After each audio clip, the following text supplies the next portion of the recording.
बिस्मिल्लाहिर्रहमानिर्रहीम। अस्सलाम वालेकुम व्यूअर्स, उम्मीद है सब खैरियत से होंगे। हमारे चैनल इन्फॉर्मेशन वर्ल्ड में आपका वेलकम। दोस्तों, एमएस वर्ड के हवाले से हमारी एक सीरीज़ चल रही है जिसमें हम एमएस ऑफिस में, एमएस वर्ड में, एमएस एक्सेल में और एमएस पावर पॉइंट पर वीडियोज़ बनाएंगे। जिसमें हम सबसे पहले एमएस वर्ड पर वीडियोज़ बना रहे हैं। उस हवाले से हमारी चौथी वीडियो है जिसमें हम पहले होम पर, जो कि ये सेक्शन है, होम पर, इंसर्ट पर, डिज़ाइन पर वीडियोस बना चुके हैं। अगर आपने वो नहीं देखी तो उसके लिंक इस वीडियो के डिस्क्रिप्शन में मौजूद हैं। वो पहले आप देख लें ताकि आपको पूरे कोर्स की समझ आ जाए।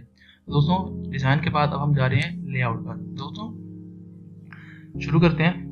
दोस्तों, लेआउट जो होता है वो एक ऐसा होता है कि आप जो डॉक्यूमेंट में आप काम कर रहे हैं, जो भी आप डॉक्यूमेंट या पेज जिस पे भी आप कर रहे हैं, तो उसके मार्जिन्स, उसके पेज का साइज़, उसके पेज का अलाइनमेंट, उसका ओरिएंटेशन क्या हो, वो लैंडस्केप में आए, हॉरिजॉन्टल में आए, एंगल में आए, तो वो उसको जो भी उसका हम मैनेजमेंट करते हैं वो इस लेआउट सेक्शन में करते हैं। दोस्तों, शुरू करते हैं कि सबसे पहले ये मार्जिन्स आ गया कि आपके मार्जिन्स जो है वो आपके जो भी आप डॉक्यूमेंट और पेज है उसके इतराफ़ में आप कितना मार्जिन रखना या छोड़ना चाह रहे हैं। तो जैसे इसको आप देख रहे हैं, जो ये आपको यहाँ सामने शो हो रहे हैं, तो जैसे जैसे जो भी आपको रिक्वायर्ड इनमें से आप सेलेक्ट कर लेंगे। नॉर्मल होंगे तो ये नॉर्मल हो जाएगा, नैरो करेंगे तो बिल्कुल ही सफ़े के या आपके पेज के अतराफ में कोई मार्जिन नहीं रहेगा और बिल्कुल ही साफ लग जाएगा। मॉडरेट में करेंगे तो ये मॉडरेट में आ जाएगा, थोड़ा सा ऊपर से, थोड़ा सा नीचे से, साइडों से, तो ये इस चीज़ के लिए हो जाए। इसके बाद दोस्तों आ जाता है ओरिएंटेशन, कि आप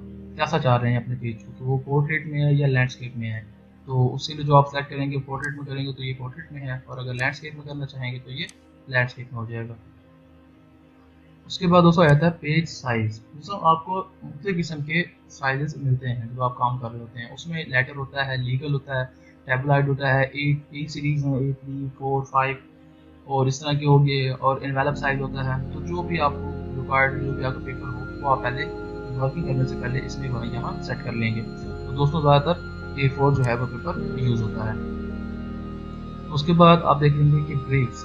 ये ब्रेक्स ये होता है कि आप एक पेज पर काम कर रहे हैं और आप चाहते हैं कि एक इस जो मैं सेट कर रहा हूँ, इस लाइन से अगला पेज स्टार्ट हो जाए। तो मैं यहाँ पर करूँगा, जब ब्रेक करूँगा तो ये इस लाइन से अगला पेज स्टार्ट हो गया। ऊपर वाली लाइनें ऊपर रह गई हैं और नीचे लाइन से अगला पेज स्टार्ट हो गया है, जैसे कि आप देख सकते हैं। ये पेज ब्रेक किस चीज़ के लिए होता है? दोस्तों, ये लाइन नंबर जिस चीज़ के लिए होता है कि मैं चाह रहा हूँ कि मैं जितनी भी लाइन्स लिख रहा हूँ, जो भी मैं लिख रहा हूँ, हर लाइन एक नंबर के साथ नंबर रखाता रहे, कि मुझे बाद में नंबर काउंट करना चाहूँ तो मैं उसमें देख सकूँ कि कितनी लाइन्स बन गई हैं।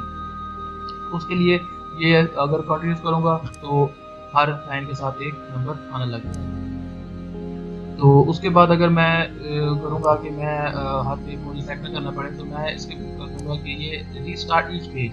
जो भी पेज बढ़ता जाएगा उस पर जो भी मैं लिखता जाऊँगा, हर लाइन का नंबर खुद ब खुद लगता जाएगा। उसके बाद रीस्टार्ट ईच सेक्शन करूँगा, इस लाइन के बाद मैं जो सेक्शन लिखता हूँ अलग से कोई लाइन लिखता हूँ, उसका भी नंबर लगने लग जाएगा।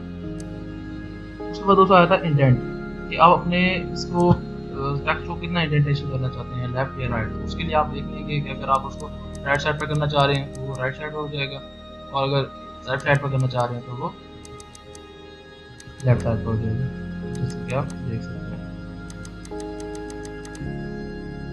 उसके बाद दोस्तों आ जाता है स्पेसिंग, कि आप अपने जो भी पैराग्राफ लिख रहे हैं, जो भी टेक्स्ट डॉक्यूमेंट में टेक्स्ट लिख रहे हैं, उसके दरमियान आप स्पेस कितना चाहते हैं।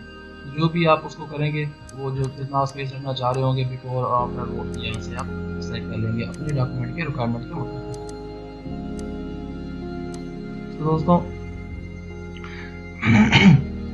तो दोस्तों मैं दोबारा से सिंप्लीफाई कर देता हूँ कि जो होता है ना मार्जिन, जब आप जो भी पेज आप सेलेक्ट करते हैं, तो उसकी जब आप टेक्स्ट लिख रहे होते हैं, तो उसके अगर आपके पेज पर फिट नहीं आ रहा और आप चाह रहे हैं कि इसी पेज पर फिट आ जाए और ज़्यादा टेक्स्ट आप एक पेज पर खूबसूरत कर देते हैं, तो फिर आप उसमें से यहाँ से माइनस सेलेक्ट करते हैं कि कौन सी कितना टेक्स्ट मार्जिन है और वो ज़्यादा से ज़्यादा टेक्स्ट आपके एक सफ़े पर फिट हो जाए। ओरिएंटेशन में यूँ होता है कि आप एक पिक्चर है, कोई आप प्रिंट करना चाह रहे हैं, या कोई आप टेक्स्ट है उसको लिखना चाह रहे हैं, तो उसके लिए जब आप उसको चाहिए लैंडस्केप में, तो आप उसको पोर्ट्रेट में करेंगे तो पोर्ट्रेट में चला जाएगा, तो दोबारा जब लैंडस्केप में करेंगे तो ये लैंडस्केप में हो जाएगा।